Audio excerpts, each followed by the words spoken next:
ডিবির হাসান মানুষকে অহেতুক ভাবে কখনো হিরোইন দিয়ে, কখনো গাঁজা দিয়ে, কখনো ইয়াবা দিয়ে তাদেরকে জেলখানায় সামনে সাক্ষী যে সোহাগ আছে, এই সোহাগকে মারতে মারতে উলঙ্গ করে তাকে কারাগারে পাঠাইছে মিথ্যা মামলা দিয়ে। এই কারাগারে তাকে পাঠাইছে, সোহাগ এই জায়গায় উপস্থিত আছে। আমরা বলি, আমরা আমাদের রাতুলকে মেরে আহত করে তাকে উলঙ্গ করে তাকে মিথ্যা মামলা দিয়ে কারাগারে পাঠাইছে। আজকে 5 তারিখের পরে মানুষের কথা বলার সুযোগ হয়েছে, কথা বলছে। এই অপরাধী ঘাপটি মেরে এই শহরে অবস্থান করছিল, অথচ এই অপরাধী সাকিব আঞ্জুম মামলার আসামি, আলী রায়হান মামলার আসামি, অসংখ্য বিএনপি জামাতের হত্যাকারী এবং বিএনপি জামাতকে যারা আহত করেছে, নিহত করেছে, এই মামলার আসামি হচ্ছে এই হাসান। এই শহরে আত্মগোপন করেছিল। আমাদের আফসোস লাগে, ধিক্কার জানায় ওই ব্যবস্থাপনাকে যারা দেখার পরে ওই হাসানকে গ্রেফতার করছে। আজকে আমাদের এই এলাকার বিএনপির নেতা আমাদের আরিফ ভাই, ভিকো ভাই, তারা ফোন করেছিল।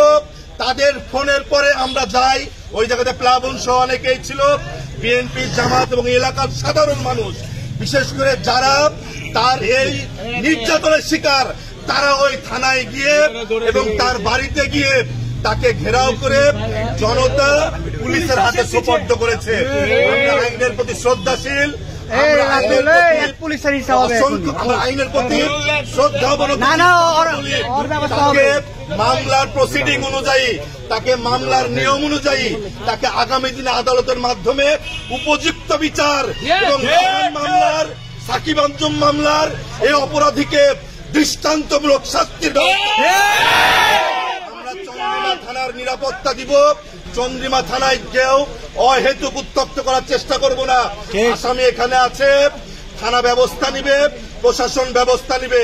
আমরা ব্যক্তিগতভাবে এলাকাবাসীকে নিবৃত করার চেষ্টা করব।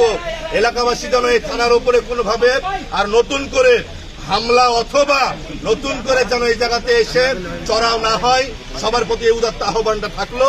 দয়া করে এই অপরাধীকে কেউ ডিফেন্স দেওয়ার চেষ্টা করবেন না, পক্ষ কেউ নিবেন না।